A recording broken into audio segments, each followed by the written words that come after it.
All right, good evening, everyone. Today is the 18th of September, 2024. This is Sachin Karnik. Today is our first presentation and interactive conversation on the Foundations of Angel Wing Self-Mastery Volume 1. This book has recently been published. It is 813 pages long. It is quite a journey to build such a volume. And during the retreat that's coming up on Saturday, I will be giving an overview of this book and talk about it. And we have some exercises and things like that to do during the retreat. But for our presentations, the bi-monthly presentations that are starting today, this book is very, very intricate. It is so advanced that people can do doctoral and master's level and doctoral level dissertations. What I will be doing is to present the background foundational information for this volume. So there are the quotes and other paragraphs, those things will be there, but they will be explained very carefully because it is a concentrated set of ideas. Very intricate and very powerful, right? So just keep that in mind.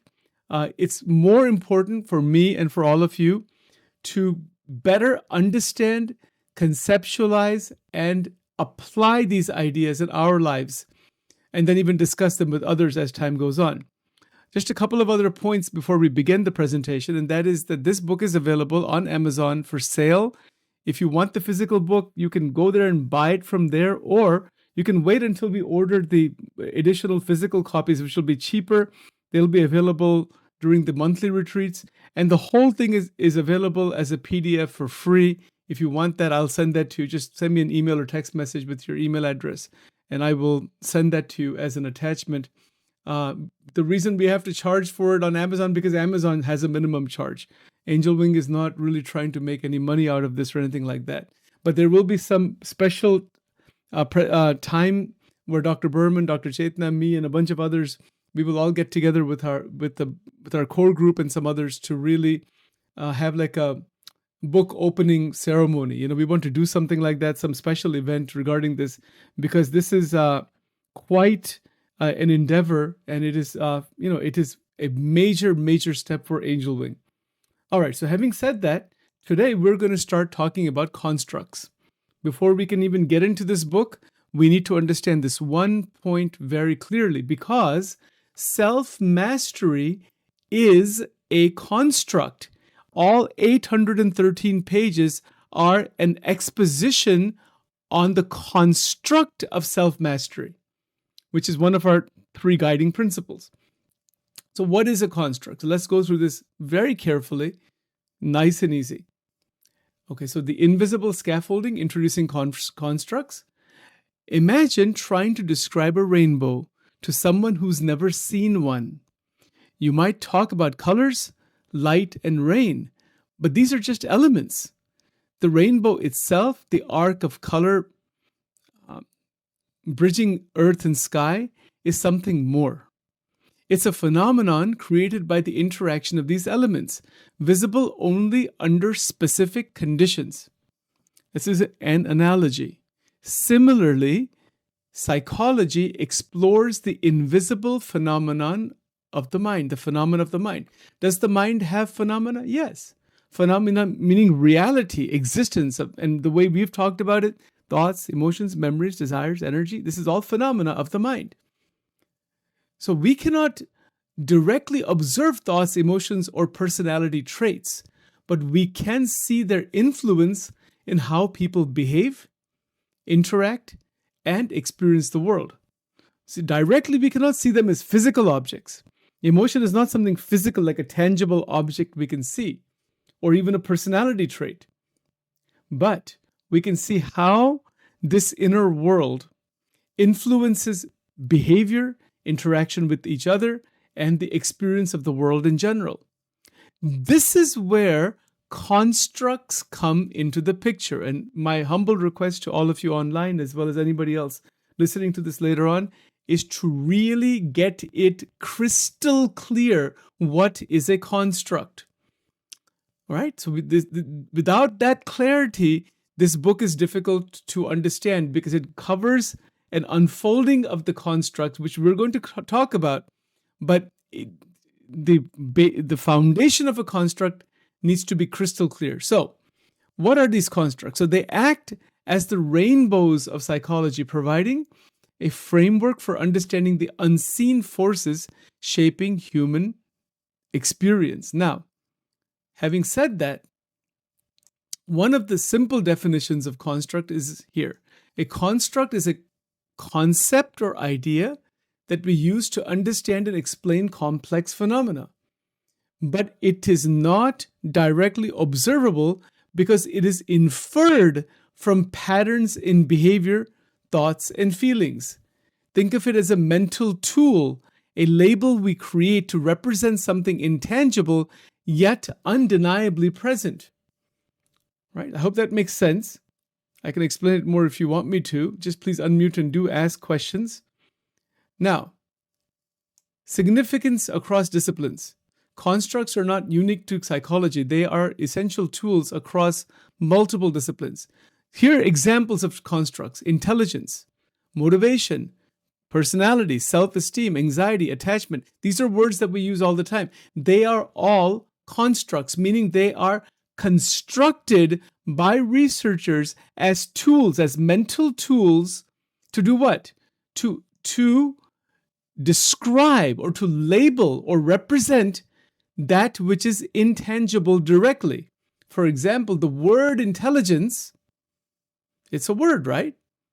It represents something. We have some notion of what that is, but it's not tangible as a physical object. Like if I have an apple in my hand, or if I have a banana in my hand, or if I have a stone in my hand, that's very tangible. But what about intelligence or motivation? Yeah, I mean, these are words we all use every single day. They are all constructed words. They are constructs. And this is where this gets very interesting, because we are going to get to the self and self-mastery and all the related ideas, so many thousands of related ideas around these two words, self and self-mastery. But before we do that, this is the basis to get the construct idea very clear. In other fields other than psychology, constructs are used there. Learning style is a construct. Academic achievement, things like SAT scores, ACT scores, MCAT scores, LSAT scores, these are constructs. Creativity, it's an idea. It's a word that represents some dimension of human existence. Right? So many others like social capital, cultural norms, social class, social dynamics, power dynamics. In the field of business, leadership, job satisfaction, and it goes on. Every field has constructs. All right. I hope this is becoming more and more clear. These are some common examples of psychological constructs: intelligence, personality, anxiety, love. Take, for example, love. We've been talking about that in the last several weeks. Love, a complex emotion involving feelings of deep affection, care, and attachment towards other persons. You'll notice something, that any word you try to define is defined by other words. And here's what's interesting about this. Let's say you take that definition for love. You look up each of those words that is in this current definition. And if you keep doing that, looking up the definition of all the words that the definition words are made of, eventually you'll wind up with the whole dictionary. Meaning what? Every word has meaning only in relation to other words. That's the structure of language. You see, so constructs are evolved, developed in the minds of thinkers, philosophers, researchers, contemplatives, people who are trying to discover reality, which we have talked about some of this before in other presentations. Anxiety is another word, which is a construct, right? So our attempt is to get at the unobservable through the examination of the construct of self-mastery. Now, why are they necessary? There's three reasons why. Why are constructs necessary? We cannot directly observe mental processes like thinking or feeling. Constructs give us a way to talk about these internal experiences and investigate their impact. Yes, of course, there's all kinds of inner experience. But we need language for that. So because it's not observable as physical objects. Simplifying complexity is reason number 2. Human behavior is incredibly complex. Constructs help us to organize and make sense of this complexity by identifying key underlying factors. All right, so when we talk about the self, the concept of the self, it's amazing. I mean, there are just, it has been conceptualized in so many ways, but it's conceptual to begin with, and then to try to find the evidence for that. But otherwise it can get very tangled up. How do we wrap our mind around questions like, who am I? Facilitating communication. Constructs provide a shared language for researchers, practitioners, and the public to discuss and understand psychological phenomena. A shared language is necessary. Like things like depression or anxiety or personality, we use a shared language. All right. Very good. Constructs as bridges, connecting theory to observable behavior. There's 4 points here. So there is the theory, meaning what? That provides a framework for understanding a phenomena. All kinds of theories are there about the self and self-mastery and self-development. The construct of self-mastery, it represents what? It represents a key concept within the theory, so that there's a theory. What is the theory in Angel Wing? The theory is that each human being in their own way can reach a stage of self-mastery. That's a theory. Even it's a hypothesis. So the construct of the self is there, the construct of mastery is there, and the construct of self-mastery is there. Now, operationalization means, how do we try to define it, measure it, observe it? That's what we are doing in the PTP program. Everything we do in the PTP program is operationalization. Different ways that it is unpacked to define it. To operationalize means to bring it into an applicable understanding.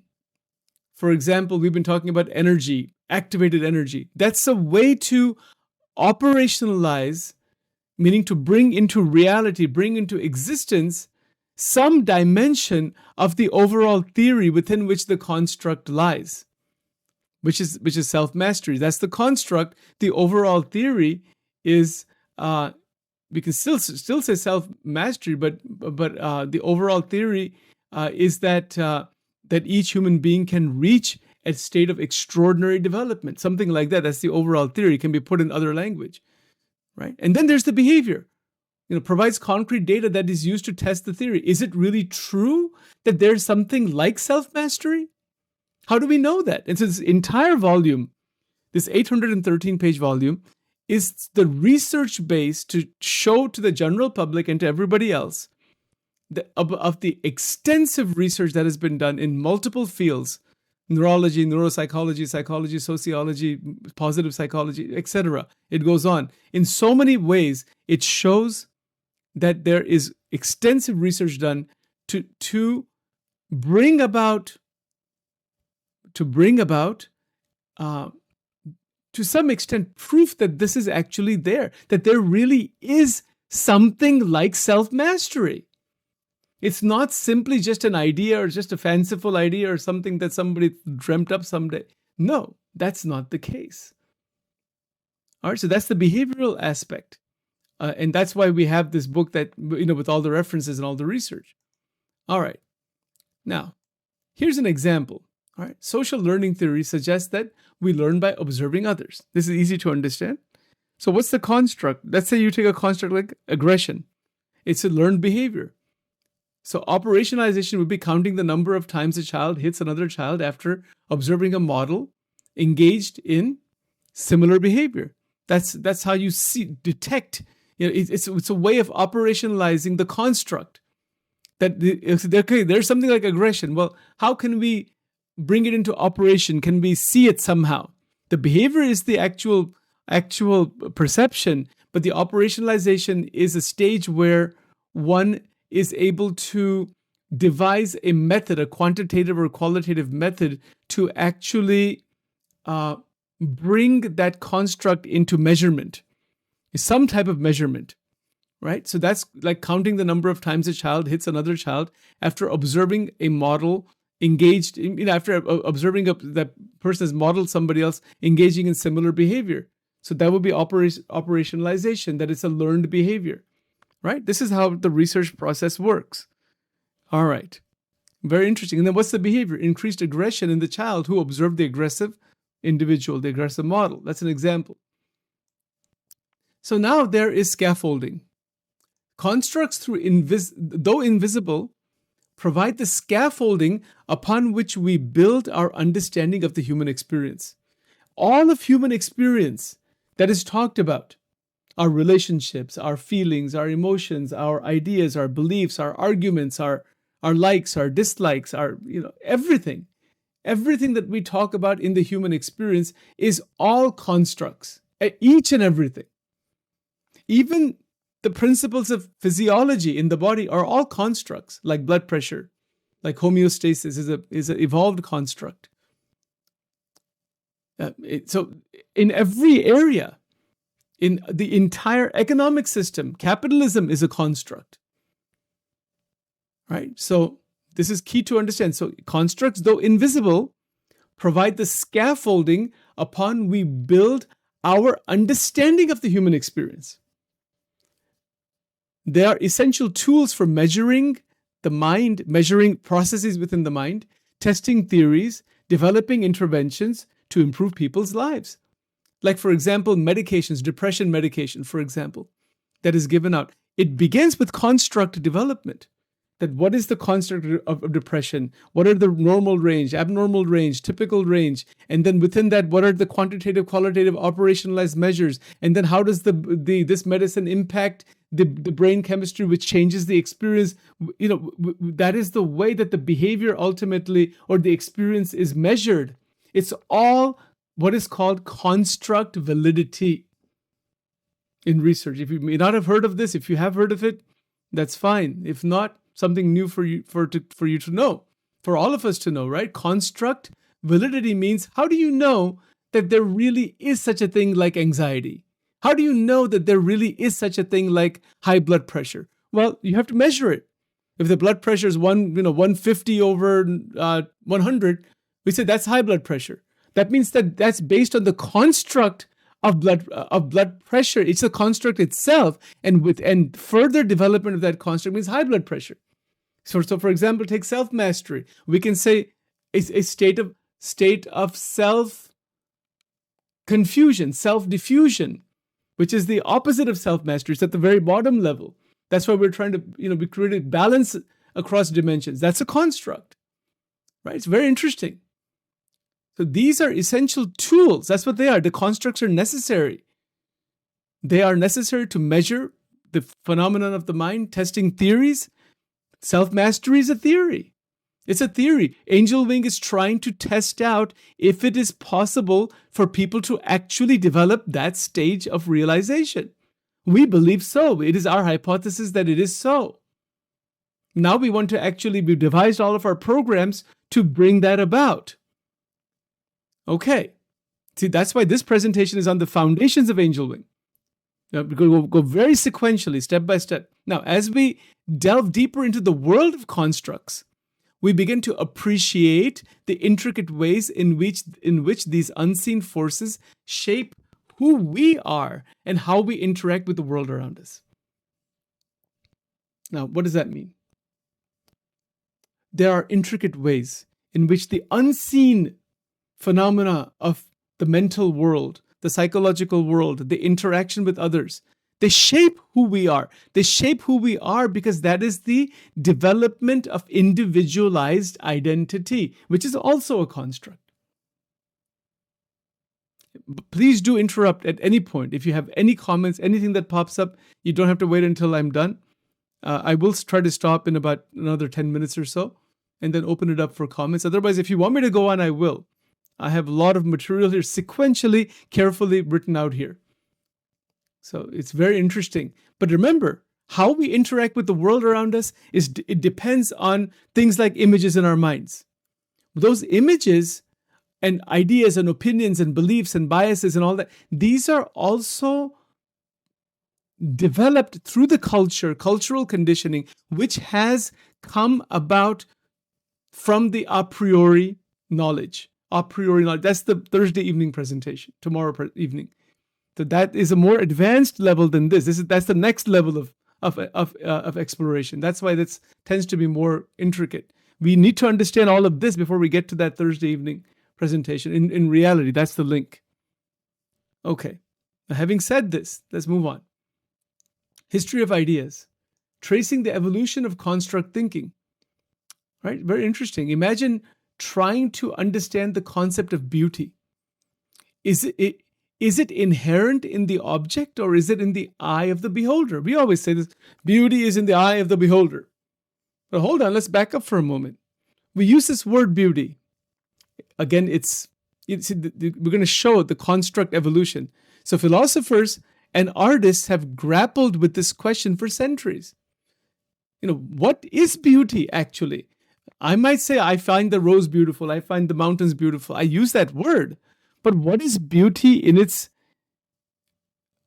existence sense, in its ontic sense, ontological sense, being? Like, what is the being of beauty? What is the essence of beauty? What is the substance of beauty, if there is such a thing? Right. So similarly, the concept of constructs, even the constructs of the word, that's also that's also a concept. The concept of constructs in psychology didn't emerge in a vacuum. It arose from centuries of philosophical debate about the nature of reality, the nature of knowledge, and the nature of the human mind. All right, so that stuff we're covering on Thursday evenings. All right, let's move on. Here are some of the philosophical roots. Plato's theory of forms. We talked about this a bit before, but this is good to mention it here.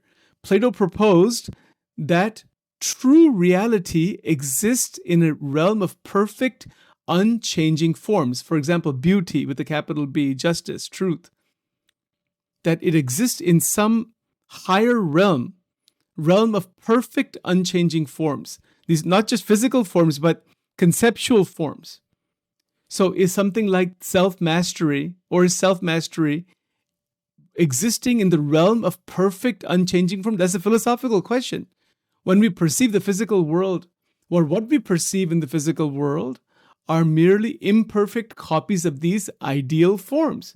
We have an ideal, of self-mastery, but everything in the world we see is an imperfect copy of that ideal. So the question for all of us, is there really self-mastery existing in some ideal world somewhere? Is that world also within us? This resonates with the idea of constructs as mental representations of underlying realities we cannot directly perceive. That we could say that self-mastery is present, dormant within us, innate with us. We could hypothesize that way. But we can also say that it's just a mental representation of a reality that we can potentially unlock, but cannot directly perceive that easily. Now, that's Plato's theory. Very simple, very straightforward. Hopefully that's clear. Now, let's look at Kant's categories of understanding. This is in 18th century. Kant argued that our minds are not passive recipients of information, but actively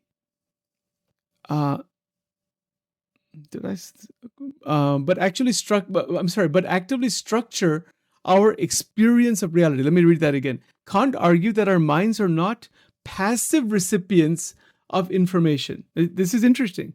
We feel that things are just inputted inside the mind. He says that no, our minds actively structure our experience of reality through innate categories of understanding, space-time causality. We have inborn categories of knowledge, understanding, that structures our experience. that inborn category of knowledge, for example, the development of mathematics, that kind of goes back to what Aristotle, what Aristotle talked about. What Socrates talked about, that all knowledge is already inbuilt. So he's developing that theory further, that we have already innate categories of understanding, things like causality. Because of causality, we can infer so much because of that. That's where the scientific method comes from. See, this is unfolding from within. The notion of the self, or the exploration of the self, is only possible because we have that innate possibility or innate wisdom already locked up inside to be able to explore the self. These categories, according to Immanuel Kant, act like lenses, shaping how we perceive and make sense of the world, similar to how constructs guide our understanding of psychological phenomena. All right, I don't want to go too fast. I want to make sure that everyone is on the same page here, because this can get very, very, I don't want confusion to happen. So what I'm going to do is I just hit pause on my recorder here and give each person a chance to make some comments. Go ahead, Sylvia. The last thing you just said, so we have this innate understanding inside in us already. So that's different from our personalities. Okay, all right, go ahead. I'm sorry to interrupt you. Go ahead, please. State that again. Say that again from the beginning, please. Well, you took away the last part that I was. Hold on. Let me show it to you again. No worries at all. Go ahead. Go ahead. Take your time. Frame the question in your own way carefully. Well, you were talking along with what you say this last paragraph about how we have this innate understanding already, and it shapes how we perceive and make sense of the world.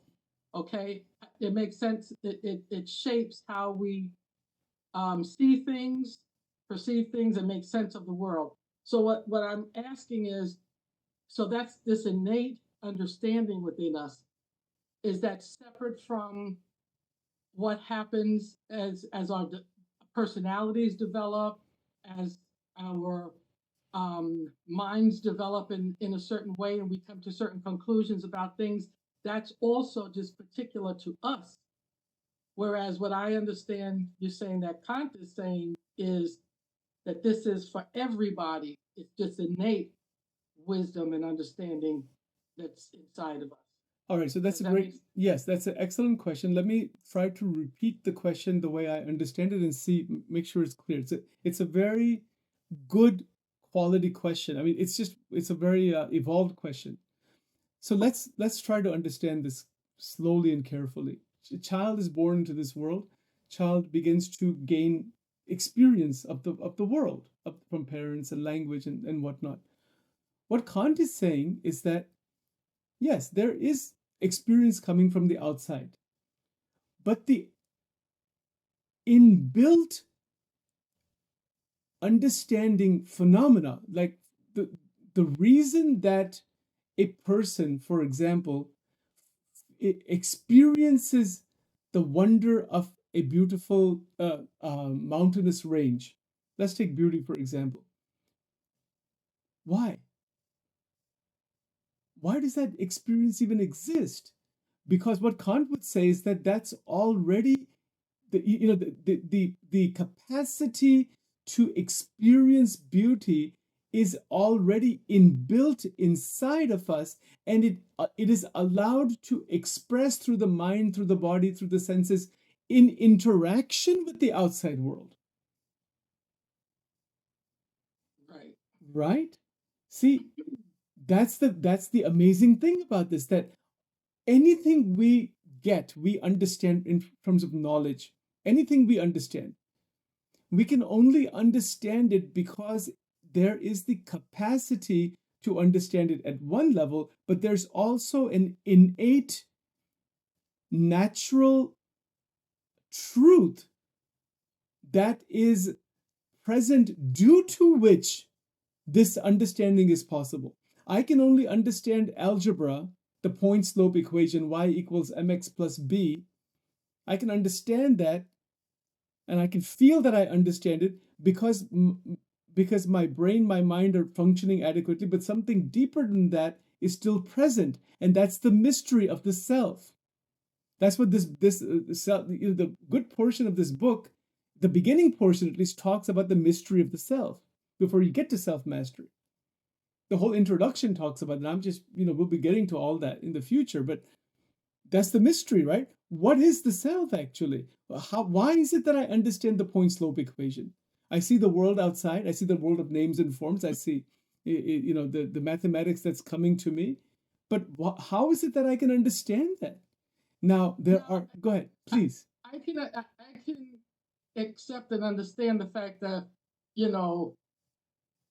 if I come into this world with this innate understanding that 1 + 1 = 2, Yeah. because there's something that's so very logical about this and this makes something else, there's two of them. But I can't understand how you would have this innate understanding of something like, an algebraic equation. But remember, so the algebraic equation is also built on arithmetic. It's also built on basic building blocks. So if you keep building them further, that deeper understanding is already there. It unfolds. So okay, I think I got. So for example, when Einstein came up eventually with E = mc², that wasn't known to anybody before that. But the truth of that was already present in reality. Okay. He was able to see things in a new light based on the past developments in physics, and in the contemplation, flashes of insight happen, a new opening happen. Where did that come from? Yeah. So that's the question about the self, actually. In the introductory portion of this book, that's the question about the self. That who am I? What am I? And is there a way to even discover that extraordinary self that is beyond linguistic structure? I mean, so a doorway into the self with a capital S, and you can call that God if you want, or the Atman, or you can call it the Holy Ghost, or whatever language you want to give for that, the Holy Spirit, you can give some language to that. But the discovery of that self, if there is such a thing, some non-mental or trans-mental reality, if there is such a thing, is accessible through diving into constructs and seeing the origin of the constructs themselves. Okay. This is why we have to... This is amazing. You see, this is why Angel Wing Foundations, before we get into the details of self-mastery and all the research and all that amazing stuff, this is the base. This is the exploratory base upon which all of the ideas are going to flower. And if this is solidly clear inside our minds, we are ready. I mean, we will take a dimensional jump into self-mastery. Well, to make it very simple in my little mind, I have to say, I have to go to the outer extreme and say the universe, God, Holy Spirit, like you said, whatever you want to call it, divine intelligence. Yeah. We're part of it. I just have to say we're part of it. So this is where all of that stuff comes in at. What kind of information we are, born with, and it's, innate within us. What, why do we become who we become? It just, to me, it has to be that we all have a piece of the God force within us. We all have a piece of that whole mental intelligence, within us. We're all part of it. We just don't know it while we're down here now learning it at this level. And so we're going to keep learning more and more Yes. and more till we get all the way out there. Yes, and there's a very, and that's beautifully stated. So thank you for saying that. There's also a very straightforward, very present oriented way to approach this. Uh, I'll give you my own experience. I remember on many occasions going to Longwood Gardens, which we've all been to. We had a retreat there actually. We'll have another one later on sometime. We had an angel wing retreat there, I think last year sometime. But I remember going there on many occasions, and by those fountains, there's some nice benches to sit on, and the trees are just laid out in a very beautiful artistic style. And if the weather is good and the sun is shining and the air is so clean and the water is flowing, in the fountains, and there's hardly anybody there, and it's just, I mean, I have felt on so many occasions such a splendid state of being, like presence, that there is just presence, there's beauty. There is the beauty that is, again, I'm using language here, but can we see beyond that? And the presence of that experience of being there for some moments or even longer moments for some periods of time, there is just a splendid, very, very extraordinary state. Now I'll tell you what I did. I'm sharing with you my own experience in this. This is not anything that I'm not. I'd love to share whatever I have experienced, and I would love to share it with all of you. And then you can share with your experiences also. So one of the things that I've tried to do over there over time is when I'm in that zone of beauty, not that that outside environment is beautiful. It is a realization that there is the beauty already that is in me or within me or as me, due to which the outside environment is reflecting beauty on itself. Say that again. I'll never be able to say that again. I'll put it to you this way. Sachin is sitting on a bench, and there's just this splendid, the whole atmosphere is just, I'm taking it in, and I'm part of it. I feel one with it. There's this splendid experience of beauty, let's put it that way, through the senses, right? But then in the depth of one's just breathing, I mean, I remember doing this actually, having the same thing at Winterthur Gardens, both places I'd love to go to. And I remember, I think it was 2 years ago, being at Winterthur for at least 6-7 hours. There was nobody there. It was an afternoon time or something. It was weekdays. Not a soul. I mean, there was not a single person there. It was just unbelievable. And I remember sitting under a tree on a bench, and the extraordinary vista that was in front of me. And then at the same time, I was listening to some quite profound spiritual talks in a different language. In fact, because I know several Indian languages, so this is something from another language. And what I can tell you is that I don't know how 7 hours went by. There was just a continuous oneness, and it is a direct indication that love and truth and beauty and consciousness, this is who we are. This is the essence of who we are. When the adequate environment and circumstances around us promote the dive into the natural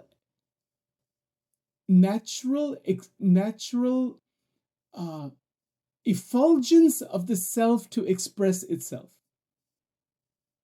Sachin, aren't you talking about flow? Yeah, well, see, yes. So flow is more a psychological state. So the flow state can easily, one can move into a flow state through the natural effulgence of the self. The effulgence of beauty, the self-luminosity, when that opens, when you get a glimpse of that, you can be in the mind, because flow is a mental quality. The concept of flow is also discussed in this book. And it's a great question by Mihai Csikszentmihalyi. That's the researcher. The researcher's name. Mihaly. Yeah, Mihaly, something I'm not saying it right. Mihaly. Yes, exactly. He's a big researcher on flow psychology, right? Yes, it's possible to enter flow without resistance when there is this, or once this tapping into extraordinary energy, extraordinary beauty, a glimpse of something fantastic. So it's almost like at a point like that, you become one with God. We call it God, but it's whatever it is, the consciousness, the universe, the whatever. Yeah. So we become one with that. I got you. I would put it, I mean, just in my mind, I would put it a little differently. It's not so much becoming one, although it seems that way. It is realizing one, realizing that it's already one. Yes. The becoming is still at the mental level. So at the mental level, absolutely. Yes, there's the becoming. Absolutely. But there's also that state where the mind is no longer trying to become anything. It is naturally basking in the glory of the self with the capital S. Yeah, I got it. I really understand what you're saying. That's amazing. It's possible if anybody is understanding, including Sachin here, that understanding is only possible because it's already there. How can it be understood if it's not already there? There's some logic right there. Yes. If I'm sitting at Longwood Gardens and I see the fantastic vista, and I see the trees and some birds flying and this and that, and the fountains, I say, how splendid, how amazing, how beautiful, how calming. It's a recognition that this is part of. It's a recognition. It's a recognition of the beauty that is already present. It is not coming from the outside. It is a reminder from the outside. Wow.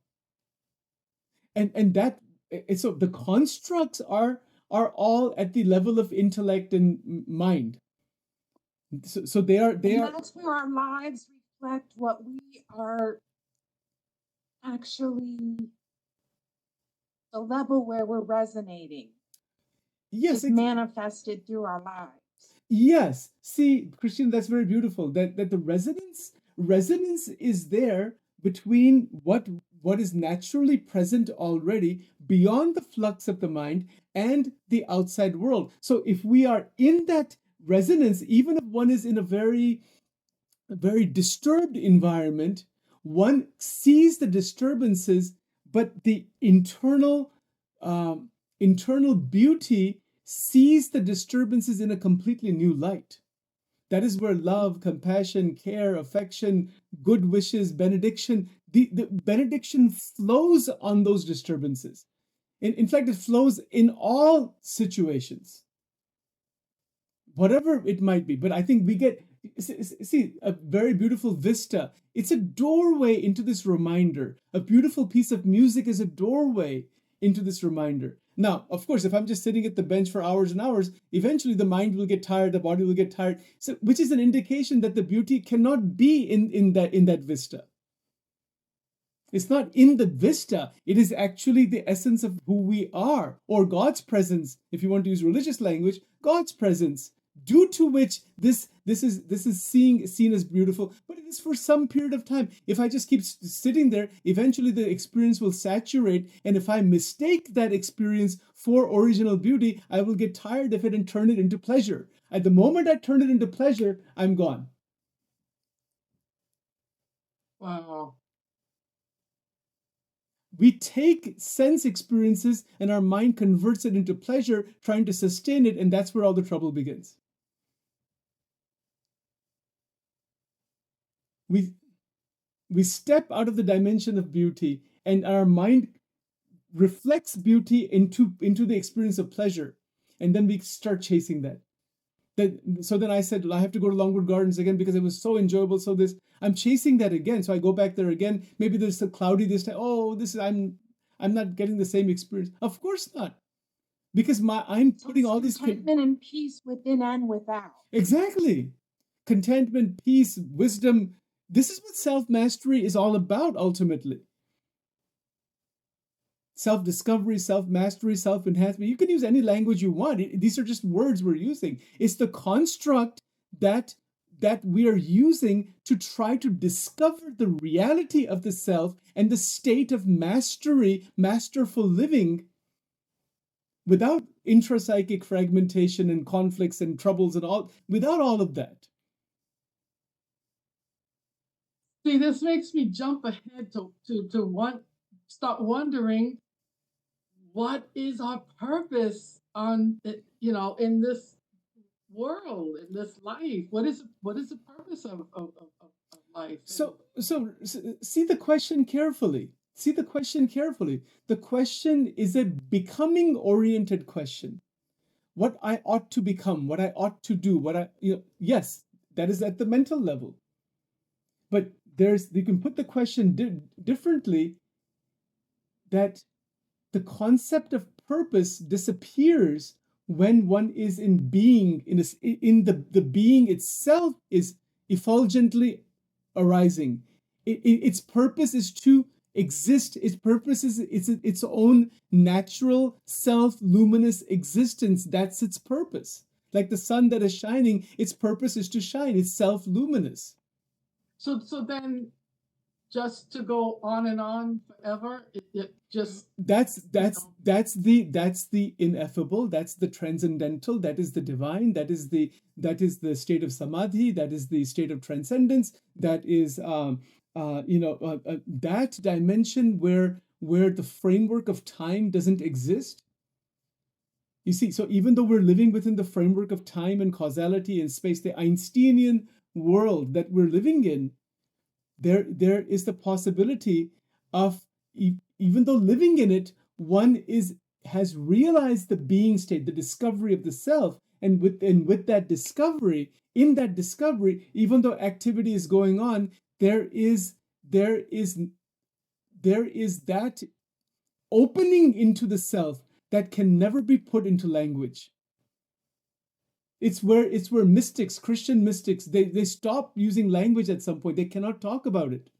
The ground of being, Meister Eckhart, or who was that? I forgot the Saint Augustine or somebody who wrote 7,000 pages of commentary, Summa Theologica, and then after that he had some extraordinary transcendental realization. He never wrote anything after that. Words stop.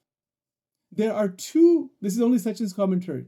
There are two types of beings, people, where words don't exist. One is that one who doesn't care anything about this, and they have no thoughts about anything about this because they're living merely just an animal life, a material life. That's all. And the other is a fully enlightened person where words stop. They look similar, but they're completely at the opposite ends. Wow. Summa Theologica. Yes. There's something in the Christian tradition, or maybe it's in Catholicism. I'm not sure if it where they say that God, that our purpose on this earth was God wanted to, something like to just experience Himself. Almost like God wanted to experience, this, Yeah. being a human form or something, and we're fulfilling that for him, but still we're connected. So Yeah. God is experiencing as we're experiencing. Yes. Something. Yes, there are many theories of that kind in Eastern traditions, particularly, and in many denominations in Christianity. Although Christianity is more dualistic, but there is the more mystical side of it, where it approaches non-dualism, or there's actually non-dualistic statements. Yeah. Anyway. Yes. Okay. We kind of went off track. No, it's okay. But remember, the point here for today, at least, because it's not about the quantity, right? There's no end to the quantity. It's a, what this is like for me? Just to share with you. If the five of us, we have 5 people online, if 5 of us went to a 1,000,000 item buffet, million item buffet. Let's say it costs $51 a person to enter into that realm, right? I would eat it all. It's like that. All this thing that we're talking about, there's no end to what is available for us to contemplate on and to discuss, but sequentially, carefully. If we have endless, I mean, it's oceanic, but drinking a glass of water, having a few items from the million item buffet, while basking in the glory of the million items, one cannot eat a million items. One can only take a few and appreciate the existence of the million and at the same time recognize it's all food. And so truth is like this. It's not about Sachin or Sachin. Sachin is just a medium it's just a transmitter trying to present things that have been studied and put in different ways and whatnot.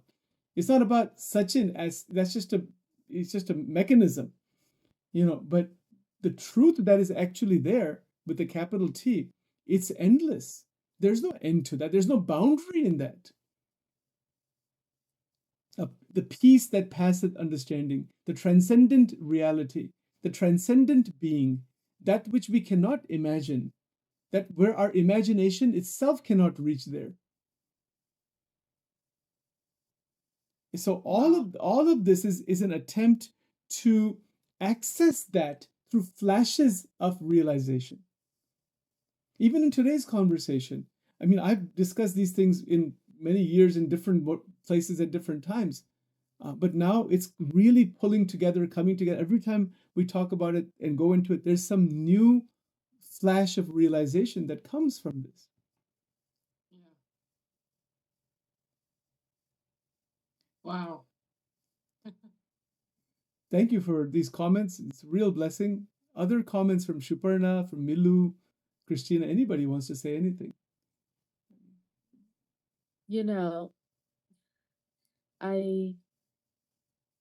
I agree with what Sylvia was saying, that it is remarkable that we understand everything that you're saying.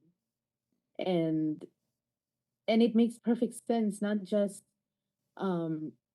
and I guess that's the whole point of today, right? Like to realize the realization, the awareness that it is, and like you were saying, if it's not there, there's nothing to realize. So it has to be there for us to realize that. So it's like discovery, right? Like it's not invention, it's discovery. Like we are discovering something that's already there. Yes. We're not inventing something new. Exactly. And go ahead. And the interesting part is that the external material world is a doorway to that discovery. Yeah, and that's why we need the constructs, right? Like there's a requirement for the constructs to be able to make sense, or like we were talking about, how would you know that anxiety exists if there is no physiological manifestation of what it is? Then you would never know what anxiety, if there were no symptoms, you wouldn't know what it is. So it's like you need those constructs, you need those ways of explaining what is like the omnipresent thing underlying to make sense of it, of what it is, and learn what it is, and so on and so forth. Yes. And to discover the non-mental or the let's put it this way, non-verbal truth or reality that the construct is trying to get at. Yeah. Because that's what all constructs are. They're trying to get at something that is actually existing in reality. Yeah. Is time a construct? Yes, of course. Yes, right? Yes. Psychological time, calendar time. Yes, time is definitely a construct. There are some cultures, and I don't remember the names right now, where they don't have a concept of time. They're living only in the natural cycle, and it's amazing how I've seen some documentaries on that. Yeah, it has to be. It has to be, because there's so many things we do because of it. Yeah. So it has to be a thing made to understand a lot of different parts of reality. Definitely. I mean, what if we're living in a society where the clocks don't exist? We're only living by the sunrise and sunset. And we do whatever we do during the waking time and the evening time when the sun is set, we're home relaxing, or we're in our wherever we are. We don't know, no clocks. no clocks, no calendars. Imagine that is not there at all. I feel like you'll have a different relationship with your body, right? Like it's 100, you're going to be dependent on your body. You'll just have to listen to your body to when you want to go to sleep. You don't know what time it is. You don't, like, your mind is not bound by all these things. You just listen to it, right? And you wake up when your body tells you to wake up. And Which is, you know, yes, which is an indication that we have created the clock time. yeah.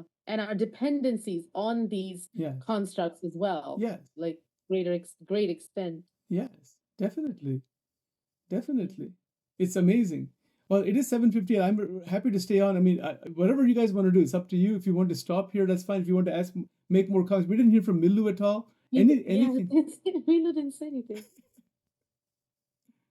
Yeah, I don't mind staying either. It's up to you. I'll do whatever you guys want me to. If you want me to go on with this stuff, we can. If you want to, if this is good enough, I don't want to oversaturate too much, you know. It's amazing stuff. I mean, for me, I can do it for hours. It's fine. It's okay. I have time. But it's up to you. I have to drop, but thank you so much. Any comments you'd like to make, Milu, about any of this?